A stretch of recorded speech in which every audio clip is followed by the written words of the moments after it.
예, 우리 하나님 말씀 함께 보겠습니다. 오늘 함께 나누실 말씀은 고린도후서 10장 4절로 6절 말씀입니다. 4절 6절 말씀을 봉독해 올려드립니다. 우리의 싸우는 무기는 육신에 속한 것이 아니요 오직 어떠한 견고한 진도 무너뜨리는 하나님의 능력이라. 모든 이론을 무너뜨리며 하나님의 아는 것을 대적하여 높아진 것을 다 무너뜨리고 모든 생각을 사로잡아 그리스도에게 복종하게 하니 너희의 복종이 온전하게 될 때에 모든 복종하지 않는 것을 벌하려고 준비하는 중에 있노라. 요한일서 3장 8절 말씀, 요한일서 3장 8절 말씀을 읽어드립니다. 죄를 짓는 자는 마귀에 속하나니 마귀는 처음부터 범죄함이니라. 하나님의 아들이 나타나신 것은 마귀의 일을 멸하려 하심이라. 아멘. 사랑하는 성도 여러분, 우리 주님께서는 모든 만물을 창조하시고 통치하시는 분이십니다. 그리고 예수 이름에 권능을 주신 주님이 하늘과 땅과 땅 아래에 있는 모든 것들로, 당신이 만든 피조물 모든 것들로 그 예수 앞에 무릎 꿇게 하시고 예수를 주라 시인하겠다라는 것은 그분이 주인이시고 모든 피조물들, 하늘에 있는 피조물들, 땅에 있는 땅 아래에 있는 것들로 하여금 그 주인 되신 주의 말씀에 복종케 하게 했다라는 말씀입니다. 하나님께서 지난 몇 주간에 걸쳐서 우리가 함께 나눴던 말씀 한번 다시 돌아보시기를 바랍니다. 하나님 형상과 모양을 따라 지음받은 사람에게 하나님께서는 어떤 능력을 주느냐? 생육하고 번성하고 땅에 충만하고 땅을 정복하고 땅을 다스리라. 할렐루야. 이 5대 축복의 역사가 하나님의 형상과 모양을 따라 지음받은 인생에게 주어졌다고 했어요. 그런데 왜 누리지 못하느냐? 누리지 못하는 이유가 인간이 범죄하면서 이 모든 권한이 어둠의 권세, 우리를 미혹하여 넘어뜨리고 죄를 범하게 함으로 하느님과 원수가 되게 만든 바로 어둠의 권세. 성경에 보니까 타락한 전사, 공중권세 잡은 마귀, 사탄, 또 다른 표현으로 용, 옛 뱀이라고 표현되어 있는 어둠의 권세가 이 모든 권한을 쥐었기 때문에 그렇다고 말씀드렸지요. 자, 우리가 그래서 예수님께서도 공적 생애를 시작할 때에 40일 동안 시험 받을 때에 사탄이 예수님을 시험하는데 그 시험 가운데는 뭐였어요? 그를 순식간에 천하 만국을 보이고 이 모든 영광은 내가 주는데 내가 원하는 자에게 주노라. 내게 절만하면 이 모든 영광을 내게 주겠다라고 말합니다. 자, 사탄이 뭐라고 예수님을 욕했다고요? 이 모든 영광은 내게 넘겨준 것이므로 내가 원하는 자에게 준다라는 거예요. 내가 원하는 자에게. 사탄의 역사가 바로 그렇다는 얘기입니다. 그러면서 뭐라 하느냐? 내게 절하는 자에게 주겠다. 예수님을 그렇게 시험했어요. 예수님도 그렇게 시험하는데 하물며 우리라고 그렇게 시험 못하겠어요? 우리도 우리 인간에게, 타락한 인간을 통해서 사단은 그렇게 미혹하고 있습니다. 그래서 이 세상에 믿는 사람보다 믿지 않는 사람들이 훨씬 부유하게 살고 훨씬 권력을 누리고 살고 훨씬 돈을 많이 가지고 살 수 있는 이유가 바로 뭐라고요? 세상의 출세, 세상의 권세를 누릴 수 있는 이유가 어둠의 권세에 종이 됐기 때문에 그래요. 그들이 원하는 것을 하기 때문에. 그래서 우리의 싸움이 어떤 싸움이 아니다. 우리의 싸움은 혈과 육에 대한 싸움이 아니라 이 세상 정사와 권세와 이 세상의 어둠의 주관자들과 그들을 주관하는 하늘에 있는 악의 영들과의 싸움이라고 말씀하고 있어요. 할렐루야. 영적 싸움을 바로 한다. 그래서 우리는 뭐라 하냐? 근신하라, 깨어라, 너의 대적마귀야. 우는 사자와 같이 삼킬 차를 찾나니. 우리는 영적 싸움을 하고 있습니다. 할렐루야. 예. 어제 왔으니까 지난주에 우리 저 뒤에 성찬이 맞지? 성찬이 차에 문을 열어놓고 왔는가 봐. 차문을, 자가용을 열어놓고 왔는가 봐. 어떤 아주머니가 그걸 예배 중간에 타고 있었어요. 그 차에. 거기 키까지 안 꽂아놓고 왔으니 망정이지. 타고 갈 뻔했잖아. 어떤 아줌마 타고 내리지를 않는 거예요. 그게 끝나고 전화가 왔어요. 근데 목사님, 아주머니가요 차에서요 안 내려. 나 무슨 소리가 그랬어, 처음에. 차에서 안 내려. 그래갖고 뭔 차에 안 내려. 그래서 우리 요 앞에 차를 막았는데 앞에 차를 누가 막아갖고 내리지도 않고 가지도 않는다는 줄 알고 우리 장로님을 보냈지요. 예, 장로님 가보시라고. 누가 차를 막아놓고 안 나가는가 보라고. 살 못 빼고 있는가 보라고. 그래 올라갔더니 없어 아무도. 뒤쫓아 올라갔더니 아무도 없어. 봤더니 저쪽에 저 골목에다가 차를 세워놨는데 그쪽에서 일이 벌어진 거예요. 장로님은 그 안 내리는 아줌마 자꾸 씨름하고 있고 우리 저기 아들 딸들은 그냥 쩔쩔 매고 있고 보니까 아주머니가 약간 또라이야. 맛이 갔어. 그러니까 우리 장로님이 112에 신고해서 파출소에서 사람 부른다고 빨리 내리라고 해도 안 내려, 버티고 안 내리는 거예요. 근데 본인한테 뭘 하겠다고? 러시아? 러시아 놈이 왜 와 있냐고. 그래.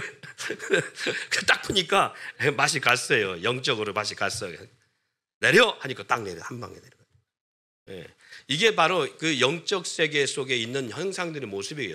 다 물론 귀신 역사는 아닙니다. 그런데도 불구하고 우리가 분명한 것은 영적 세계가 존재한다는 거예요. 교회가 영적인 문제를 건드리면요, 사탄은 교회를 착공격합니다. 왜? 자기들의 설 곳이었기 때문에 그래요. 그래서 저 예전에 목회 시작하기 전에 전사 때는 저 섬기던 목사님이 귀신 사역을 하는, 귀신을 쫓는 사역을 하시는 그런 목사님 밑에서 제가 사역을 감당하고 있었는데요. 지금 등치가 크잖아요. 그때도 등치가 그렇게 작은 편은 아니었어요. 저같이 등치 큰 사람 대서너 명이 귀신 들린 사람을 막 붙잡고 씨름해도요, 한 번 확 몸으로 지금 날아 떨어졌어요. 그래서 이게 막 난리를 치니까 뒤로 이렇게 묶어가지고 포승줄 하듯이 묶어가지고, 아니면 앞으로 해서 이렇게 막 무슨 꽃이 PVC 끈인가 있잖아요. 그 라이론 끈으로 막 묶어놓고 막 다리도 묶고, 그래서 꼼짝 못하게 양반다리 시켜놓고 막 이렇게 있잖아요. 양반다리의 바닥에서요 1m 이상 뛰어요. 미쳐서 막 날뛸 때는 막 그렇게 뛰어요. 근데 저 뒤에서 목사님이 나타나잖아요. 꼼짝 못해요. 우리 같이 젊은 사람들이 붙잡고서 막 몸부시면 다 날아가고, 그 정도로 막 힘이 완력도 세고, 성경에 나오잖아요. 성경에 보니까 거라사 지방에 귀신 들린 사람이 있는데 쇠사슬로 묶어도 끊고 사람이 그를 제어할 수 없었더라. 근데 예수님이 딱 가니까 뭐라 그래요? 예수님이 왜 나를 괴롭게 합니까? 라고 말하면서 예수님에게 자기를 살려달라고 그렇게 막 애원하는 모습이 나오잖아요. 실제로 사단의 역사는 그래요. 귀신 들린 사람들 그렇고요. 영적 역사는 분명히 있어요. 그래서 여러분들에게는 이 영적 삶의 모습이 분명히 있어야 돼요. 근데 귀신 들린 사람들은요, 세상 말로 이러잖아요. 귀신같이 한다고. 귀신같이 알아요. 그래서 그런 사람이 한 번 여기 있잖아요. 그럼 여러분 사기치는 사람, 돈 떼먹은 사람, 예배 안 드리는 사람, 주일범 했던 사람부터 시작해서 11주범 한 사람 다 집어내. 다. 그래갖고 눈을 못 봐.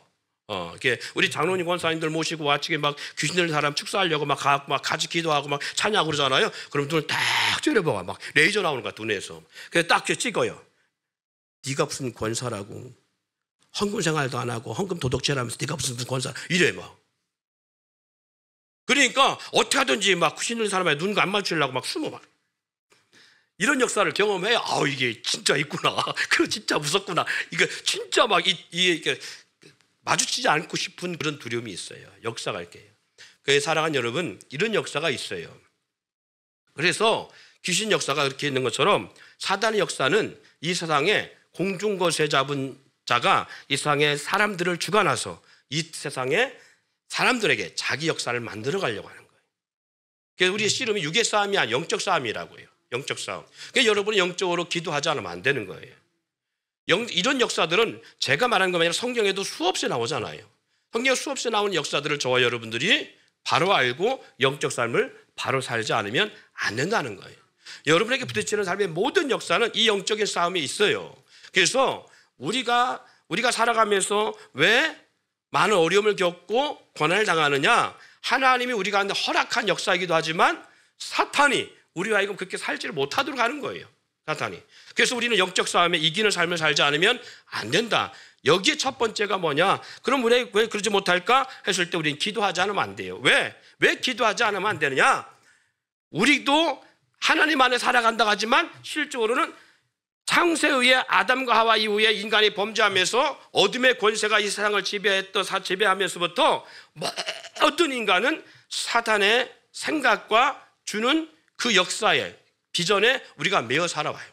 그래서 많은 사람들이요, 잘못 알고 있는 것이 이렇게 살면 잘 살 것이다, 이렇게 살면 부유할 것이다 라고 하는 것들로 자기 포장해 왔어요. 물론 그렇게 살면 잘 사는 것 같아. 근데 그것이 영원한 것이 아니라고요. 그 영원한 것이 아니라고. 어릴 때 제가 이렇게 겨울이 되어지면 산에 먹을 것이 없어요. 모든 나뭇잎들도 다 말라버리고, 그리고 그러니까 먹을 것이 없어요. 그러면 산토끼가 동네로 내려와요. 마을로 이렇게 밭이나 이런 곳으로 내려와서 이파리 같은 거, 배추 이파리가 남은 것들 그거 먹으려고 높은 산에서부터 내려와요. 그래서 토끼가 다닌 길목이 있습니다. 이렇게 다닌 자국이 있어요. 그러면 거기다 뭐냐면 옛날 그 삐삐선줄이라고 하는 그 통신선이 있어요. 그 선을 갖다 깎아가지고 이렇게 강철만 빼요. 얇은 강철인데 그걸 빼가지고 올가미를 만들어요. 이렇게 올가미를 만들어갖고 토끼가 다니는 길목에 이렇게 쳐놓는 거야. 근데 애들이 머리가 좋아가지고 그걸 피해 다녀요. 사람의 손길이 닿던 곳에 사람의 냄새를 느끼고 이 올가미를 기가 막히게 피해 다녀요. 그 우리는 배고프니까 잡아 먹어야 되잖아. 안 잡아먹은 사람은 재미를 모른다니까. 그걸 잡아먹어야 되잖아요. 그러면 고기도 없던 시들, 먹을 것이 풍성하지 않았던 시들, 이 토끼 한 마리만 잡으면 진짜 횡재한 기분인 거예요. 그러면 형들은 잘 잡는데 왜 못 잡나 했더니 형들 잡는 걸 이렇게 시켜봤더니요, 올가미 반대쪽에다가 뭘 놓냐면 그 무이파리를 갖다가 주워다가 그걸 싹 이렇게 먹이감 놓는 거예요. 그럼 토끼가 그 먹잇감을 보고 올가미 쪽으로 확 달려오다가 목에 딱 걸렸고 잡히는 거예요. 그렇게 했더니 잡혔는데 아침에 나무 썩은 걸 고주백이라고 말합니다. 이따마는 고주백 같은 토끼 한 마리가 밤새 잡혀가지고 쭉 뻗어 있는데 이거 얼었으니까 겨울이니까 이따마는 토끼에 잡힌 거예요. 얼마나 신나든지. 뭐 때문에? 그 먹이 하나에, 그 미끼 하나에 이따마는 토끼가 걸려가지고 아침에 송장이 돼 있는 거예요. 그거 메고 올 때 얼마나 신나는지 몰라요. 제가 이 얘기를 왜 드리냐면, 여러분, 사탄은 우리 가운데 이렇게 먹잇감을, 우리 가운데 세상 것이라는 기가 막힌 먹잇감을 딱 갖다 놓고 걸려라. 이게 사탄의 역사예요. 전략이에요. 근데 이 세상의 모든 문화 속에 사탄은 우리 가운데 그런 것들을 만들어내요. 사랑하는 여러분, 텔레비전이 무슨 의미인 줄 아세요? 텔레비전이 영어잖아요. 근데 그리스어로 텔레와 라틴어로 비전의 합성어가 텔레비전입니다. 여러분, 텔레파시 들어봤죠? 텔레파시는 텔레와 파시 합성어입니다. 텔레가 뭐냐? 원거리, 먼 거리라는 의미예요. 해석하면 먼 거리. 파시, 경험입니다. 그러니까 먼 거리의 경험, 이게 도대체 무슨 뜻이야? 이게 뭐냐면 사람의 마음을 다른 사람에게 전달하는, 이게 텔레파시예요. 내 마음을 상대방에게 전달하는, 이것이 텔레파시라고 해요. 내가 나한테 하는 것이 아니라 상대에게 내 생각과 내 뜻을 전달하는, 이것을 우리는 텔레파시라고 말하는 거예요. 텔레파시만 했다 이렇게 표현하기도 하잖아요. 그러면 텔레비전을 한번 생각해 보세요. 보낸다, 먼 거리에서 보낸다. 그럼 비전은 뭐예요? 보다라는 의미입니다. 다른 말로 우리는 뭐라 해요? 꿈을 뭐라 그래요? 비전, 그렇지, 비전. 예. 그러면 보세요. 하나님께서 아브라함을 갈대아우르에서 부르십니다. 부르실 때 뭐라 했어요? 아브라함아, 내가 너의 본토 친척 아비집을 떠나 내가 내게 지시할 땅으로 가라. 내가 너로 큰 민족을 이루고 내가 너에게 복의 근원 되게 하고, 이런 말씀하잖아요. 내 이름을 창대케 하니 너는 복의 근원 될 것이다. 내가 너로 말미암아 큰 민족을 이룰 것이다. 하나님이 아브라함 부르시면서 아브라함에게 누구의 생각, 누구의 비전, 누구의 그림, 누구의 뜻을 보여주는 거예요? 하나님의 뜻을 보여주는 거예요. 하나님의 뜻을 보여주면서 아브라함 불러내시는 거예요. 사랑하는 여러분, 옆에 보세요. 좌우 보세요. 여러분에게도 하나님이 여기 이 자리에 있다는 것은, 여러분을 하나님 부르실 때에 하나님이 여러분 그냥 부르셔서 이걸 어떻게 써야 되나, 이걸. 얘는 그냥 키가 작으니까 땅굴 파는 걸 써야 되나? 얘는 키가 크니까 전구 가는 걸 써야 되나? 이렇게 하고서 불러놓으시고요. 그 사람을 어떻게 쓸까? 이게 아니라 부르실 때 하나님은 이미 계획하고 계시다고요. 이걸 우리는 비전이라 말합니다. 누구의 비전? 하나님의 비전. 하나님이 우리 각 사람에게 주시는 비전이 있어요. 이것을 비전을 주시는 데에, 근데 우리는 모르잖아요. 우리 모르잖아요. 그래서 비전을 알게 하시는데 두 가지를 통해서 알게 하십니다. 첫 번째는 말씀을 통해 알게 하세요. 너가 내가 부른 이유를 알겠니? 내가 너에게 이런 비전을 갖고 있어. 말씀을 통해 알게 하시고요. 두 번째는 성령의 역사를 통해서 하나님의 뜻을 알게 하세요. 성령이 여러분을 통해서 여러분과 저를 통해서 내가 너에게 이런 사람으로 살아가길 원하고 내가 너를 이렇게 만들어 갈 거야. 내가 너를 통해서 이런 역사를 이루어갈 거야. 마치 아브라함에게 내가 너로 큰 민족을 이루고 내 이름을 창대케 할 것이니 너는 복의 근원 될 것이다 하신 것처럼 비전을 주신다고요. 이것이 하나님이 우리 가운데 주시는 비전이에요. 자, 이 비전인 것처럼 텔레비전, 먼 거리의 비전, 뜻, 다시 말해서 그림, 보게 한다라는 거예요. 먼 거리에 있는 생각을 전달한다. 이걸 다른 말로 말하면 그들의 비전을, 뜻을 전달하는 거예요. 주입하는 거예요. 텔레비전의 뜻이 뭐라고요? 그들의 비전을 우리 가운데 주입하고 전달한다라는 거예요. 제가 영상을 이렇게 좀 만들다 보니까 1초에 30프레임이라는 이 사진, 30프레임 뭐냐면 사진 한 장이 한 프레임을 했을 때 동영상은 1초에 이 30장이 함께 넘어가는 거예요. 30장을. 그렇게 그게 30프레임이라고 말하는데 이 30프레임이라고 하는 요 한 장, 요 1초에 그 사이에 30장 가운데 한 장을 다른 장을 딱 껴놓잖아요. 전혀 안 보입니다. 육의 눈으로는 전혀 볼 수가 없어요. 예를 들자면 전혀 볼 수 없어요. 그런데 거기 사이에다가 예를 들어서 우리는 그런 얘기 들어봤잖아요. 한 백화점에서 너무 많이 이게 백화점에 손님들이 와서 물건을 도둑질해 가니까 백화점에서 생각하는 것이 뭐냐면 음악에다가 계속 들리지 않는, 그러니까 음악을 계속 틀어주잖아요. 백화점 같은 데는 음악을 틀어주는데 그 음악 속에 들리지 않는 그러한 음성을 넣어요. 나는 착한 사람이야, 나는 남의 것을 취하지 않아 라고 하는 단어를 계속 삽입시키는 거예요.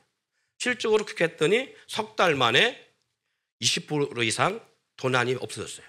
이게 실제로 검증된 이야기들이에요. 이런 것들처럼, 자, 이런 것들처럼 우리가 의도됐든 의도하지 않던 이런 우리가 보여지는 매체를 통해서는 이런 모습들이 드러나고 있다는 겁니다. 그러니까 여러분 텔레비전 할 때 물론 좋은 무슨 순기능도 있어요. 텔레비전이라든가 영화라든가 이런 것은 복음을 전할 수도 있는 좋은 매체가 될 수도 있고 뭐 여러 가지 다양할 수도 있지만 텔레비전이라든가 영화라든가 음악이라든가 모든 문화라든가 이를 통해는 우리가 보지 못하는 사단의 기가 막힌 전략을 통해서 우리가 나타나고 있다. 그래서 어느 날 갑자기 동성애자들이 왜 이렇게 많이 늘어났을까? 어느 날 갑자기 성소수자들이 왜 들불어날까라고 한번 잘 생각해 보세요. 거기에는요 그냥 된 것이 아니라 젊은 어린 아이들 세대부터 지금부터 20년 30년 전부터 이런 것들이 드라마나 영화나 애니메이션이라든가 이런 걸 통해서 지속적으로 들어옴을 통해서 어느 날 갑자기 드러나기 시작한 것들이에요. 예. 자, 이것처럼 먼 거리에 보다, 먼 거리에서 보다라는 의미잖아요. 이것처럼 사탄은요, 어둠의 역사는 이 세상의 주관자들 통해서 계속하고 있는 것들이 뭐냐면 이와 같이 영혼을 병들게 하고 영혼으로 하여금 온전한 삶을 살아가지 못하도록 하는 그런 역사들을 이 대중매체를 통해서 역사하고 있다는 거예요. 근데 우리 아이들에게 부모 세대가 어떻게 해요? 열심히 학교 공부 가르칩니다. 열심히 지식을 쌓게 해줍니다. 열심히 돈 벌어가지고 투자합니다. 근데 정작 우리 아들은 뭐냐면 이런 세상의 문화 속에서 노출돼 살아가고 있는 거예요. 실질적으로 미국의 백만장자들 거부들이라든가 아니면 우리가 잘 아는 대로 미국의 10대 부자들이 있잖아요. 이 부자들은요 자녀들한테 절대 TV 안 보여줍니다. 핸드폰도 잘 안 줍니다. 예, 안 줘요. 근데 우리나라만 그렇게 해요. 우리나라는 그런 관리 안 하죠. 자, 우리 특히 기독교인들, 크리스찬들의 가정 보면 부모들이 애들 귀찮으니까 그냥 다 노출시켜주잖아요. 그냥 야 그거 뭐라고 하잖아요. 핸드폰 줘버리잖아 아예. 예, 뭐 하겠어요 결국은 그리고서 열심히 돈 벌어갖고 아이들 가르칩니다. 사랑하는 여러분, 아까 처음 읽었던 고린도서 뭐라고 기록되어 있어요? 우리의 싸우는 무기는 육체 속한 것이 아니라 오직 어떠한 견고한진도 무너뜨리는 하나님의 능력이라. 여러분 이 참 무서운 말입니다. 견고한진이 무엇이냐? 견고한진이 골로새서 2장 8절로부터 9절 속에 9절 보니까 이렇게 말씀하고 있어요. 견고한진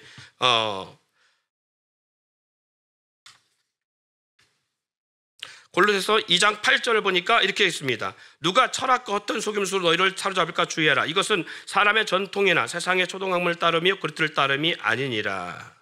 예. 또 그런가 하면 에베소 2장 3절 2절 3절 보니까 그때 너희는 그 가운데 생하여 이상 풍조를 따르고 공중의 권세 잡은 자를 따랐으니 지금 불순종의 아들들 가운데서 역사하는 영이라. 전에는 우리도 다 그 가운데서 우리 육체의 욕심을 따라 지내며 육체와 마음이 원하는 것을 하여 다른 이들과 같이 본질상 진노의 자녀이더니, 이런 말씀이 있어요. 자, 사랑하는 여러분, 이제 말씀을 잘 이제 정리해 나가려고 합니다. 우리가 왜 예수님께서 십자가에서 모든 것을 다 이루었음에도 불구하고 우리가 누리지 못하고 살아가, 이 땅에 누리지 못하고 살아갈까? 무려 창세 아담과 하와가 범죄한 이후부터 지금까지 수천 년 동안 어떻게 보면 시간적으로 따르면 수천 년이지만, 성경 역사를 따르면 수천 년이지만 실적으로는 그 안에 감춰진 역사들이 다 있어요. 그 창세에서 지금까지 그것이 수만 년이든 어쩌든 이 역사 속에 사람이 살아오면서 쌓아놓은 것들이 있어요.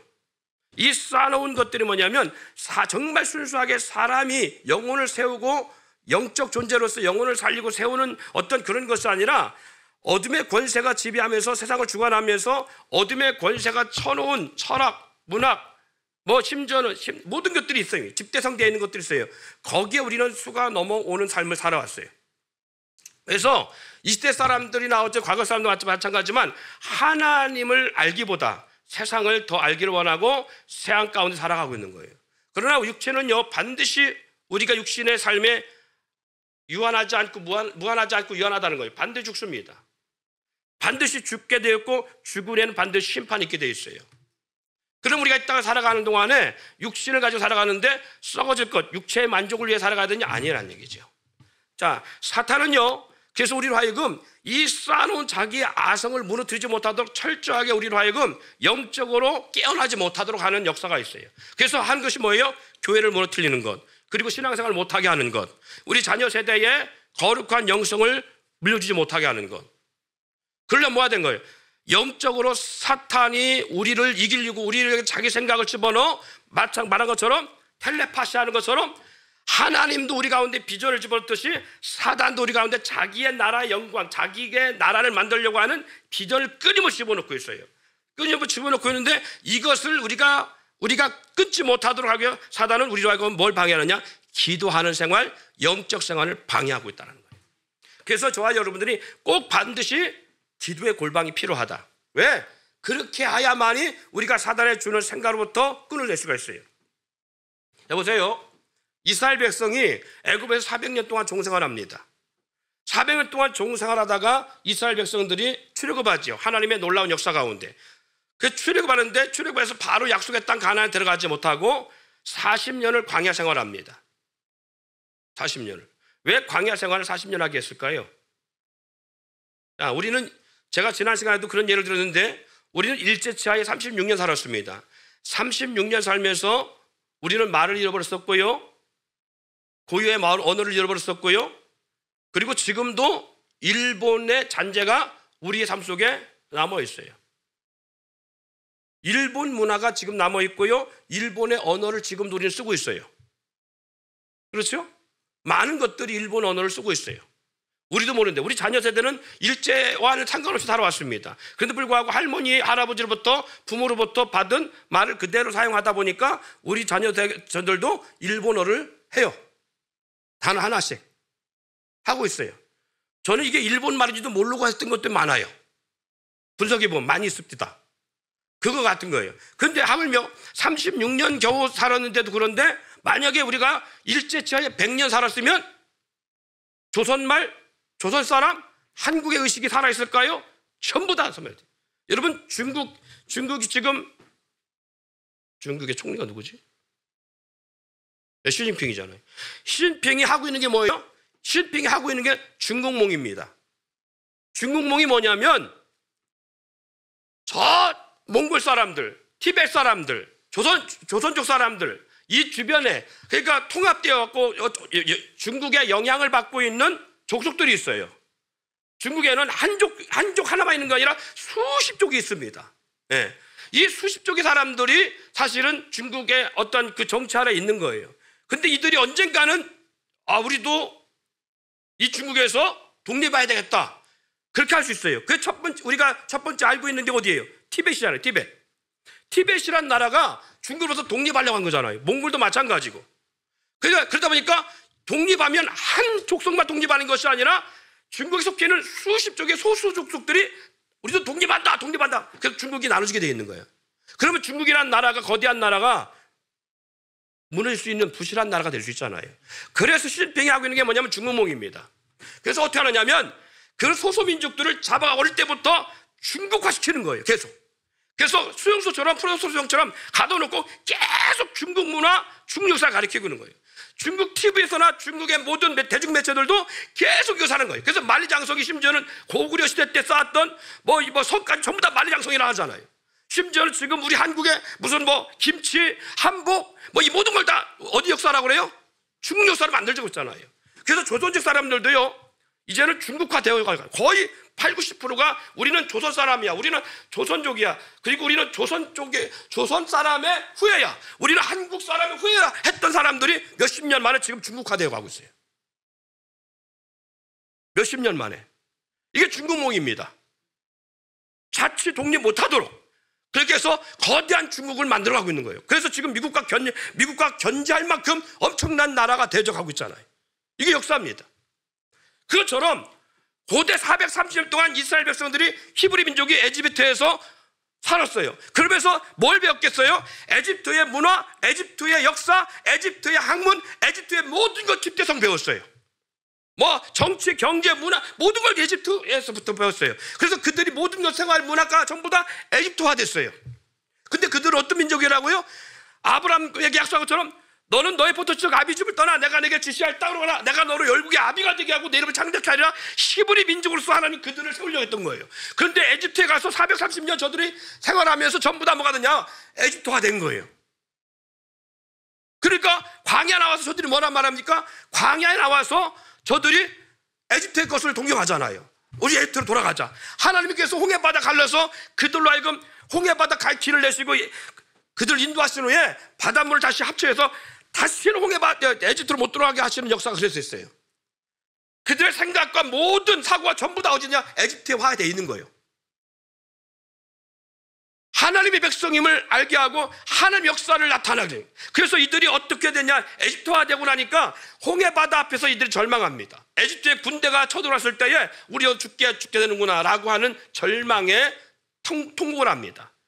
하나님은 모세를 통해서 말씀하시지요. 너희가 본 에집트의 군대는 다시는 보지 못할 것이다. 그리고 홍해 건너서 광야 10년 동안 하나님 뭘 훈련하느냐? 너희는 내 백성이야. 내가 너희를 인도해. 나는 어떤 장가? 나는 너희를 인도하는 여호와다. 다시 말해서 하나님이 누구인가를 알게 하는데 40년 걸린 거예요. 하나님 누구인가?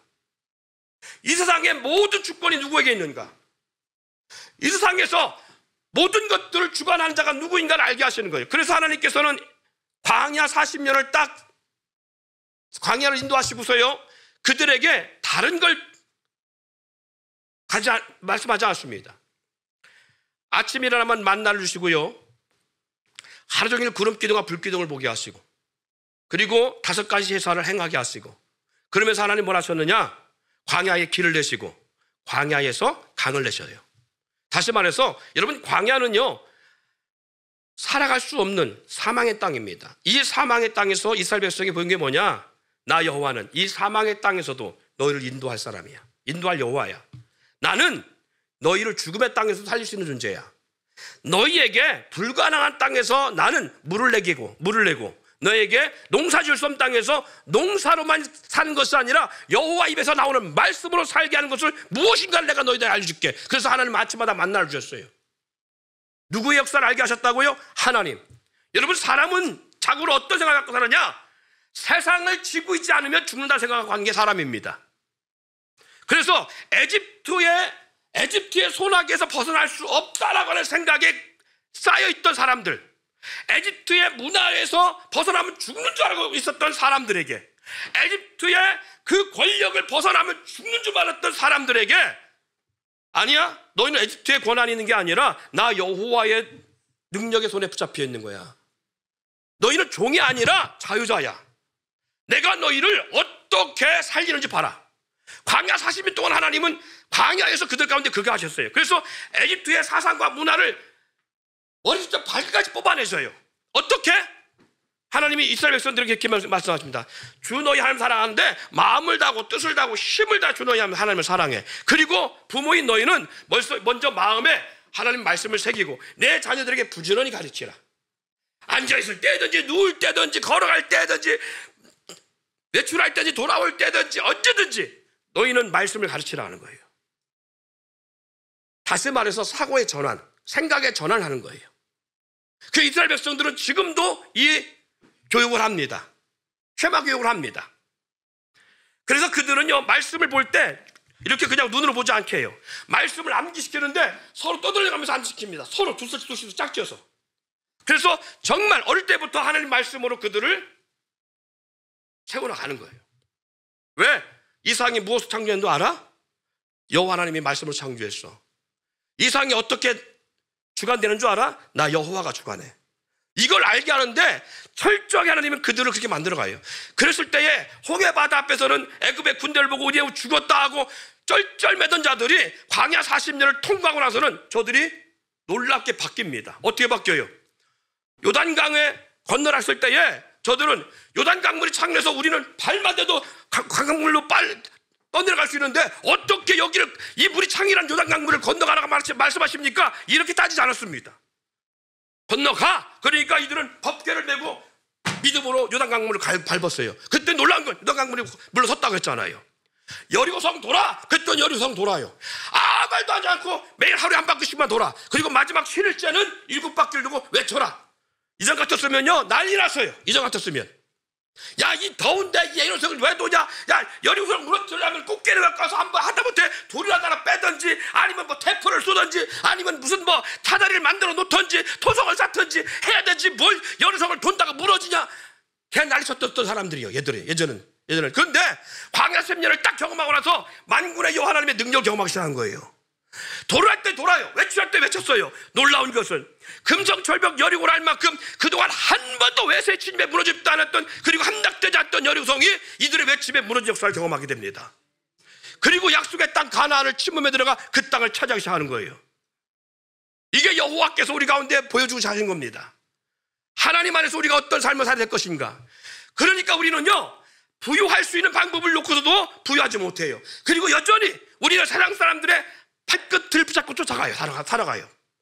믿음의 선한 삶을 살아가는데 믿음의 삶이 아니라 세상 사람 방법 그대로 살아가는 거예요. 예수 믿고 조상 때부터 예수 믿고 수년 동안 예수 믿음에도 불구하고 신앙생활에도 불구하고 종교생활을 하고 있는 거예요. 그리고 뭐라 하느냐? 삶은 삶이고 예배는 예배고 삶은 삶이고 종교는 종교야.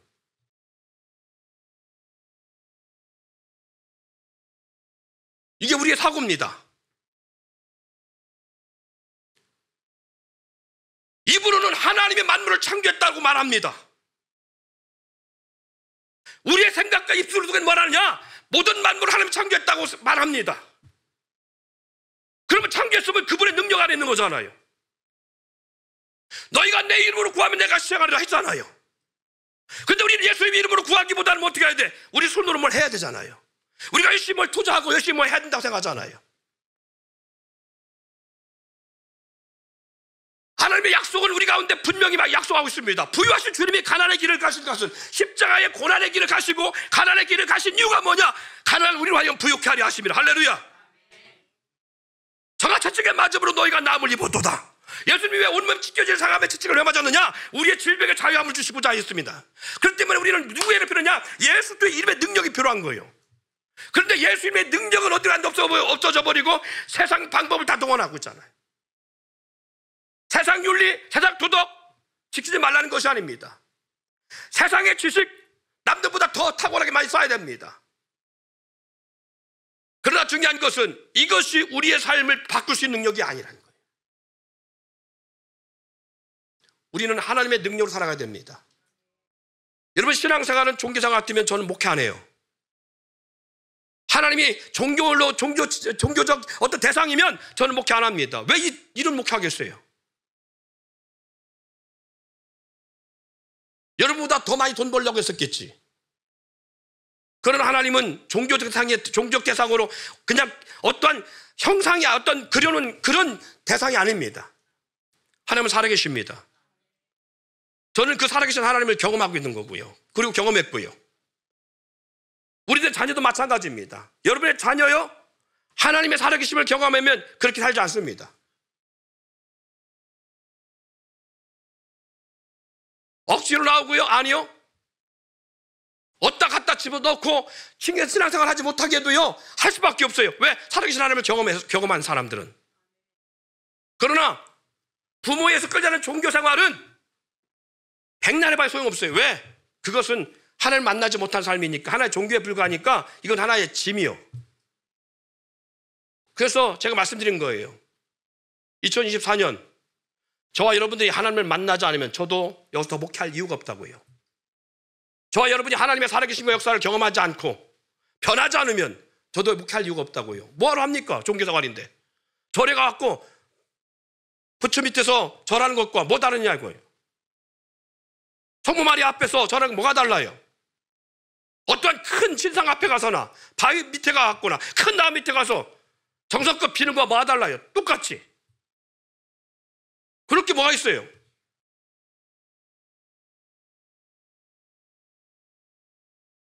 그런 똑같은 종교면 여기서 이렇게 말하는 저도 사기꾼이고 도둑놈이고 해서는 안 되지요.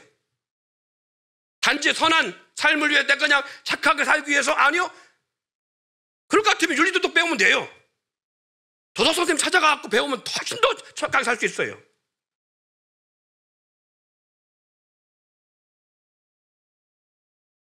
하지만 믿음 생활은 종교 생활이 아닙니다. 하나님을 만나본 사람들은 제가 드리는 말이 무슨 말인 걸 알아요. 여러분, 성령 안에 거듭난 사람이라면 알 수 있어요. 그래서 여러분 삶에 놀라운 변화가 있기를 원하는 겁니다. 왜 교회가 산속에 지탄받으면서 또 신앙생활 하느냐? 하나님의 살아계심을 알기 때문에.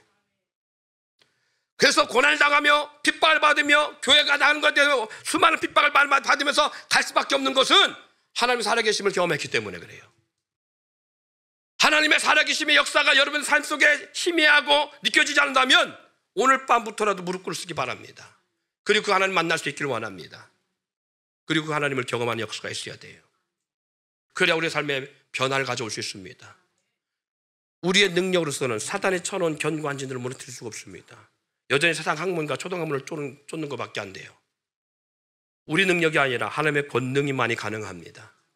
그래서 수천 년 전에는 이스라엘 백성들에게 부지런히 가르쳐서 너희의 머릿속에, 생각 속에, 마음속에 있었던 모든 애굽의 것들을 다 빼버리고 히브리 민족으로서 하나님을 믿는 여호와를 경외하는 사람으로서 다시 세워져 가기를 위해서 부지런히 가르치라고 했다면, 지금 이 시대에 하나님은 우리 가운데 그런 방법을 쓰지 않았어요.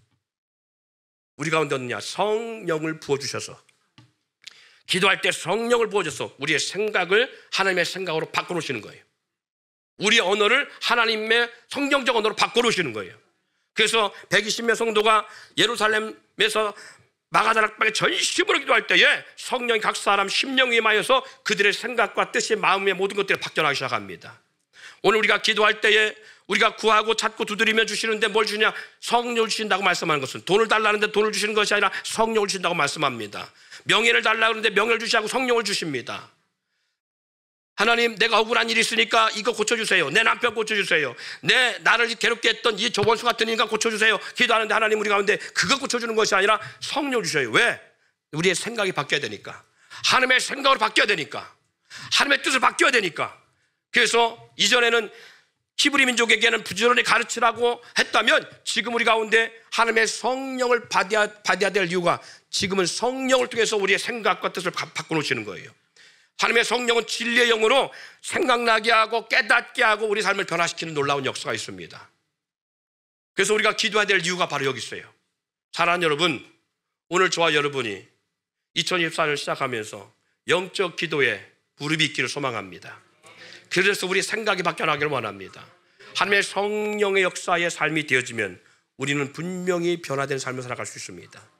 그래서 우리가 이 땅에 살아갈 때에 비굴한 삶 살지 아니하고 사람에게 의지하는 것이 아니라 하나님의 능력을 경험함을 통해서 하나님과 여러분 삶이 친밀해짐을 통해서 주께 구하였더니 주께서 주시는 역사, 너희가 내 이름으로 구하면 내가 시행하리니.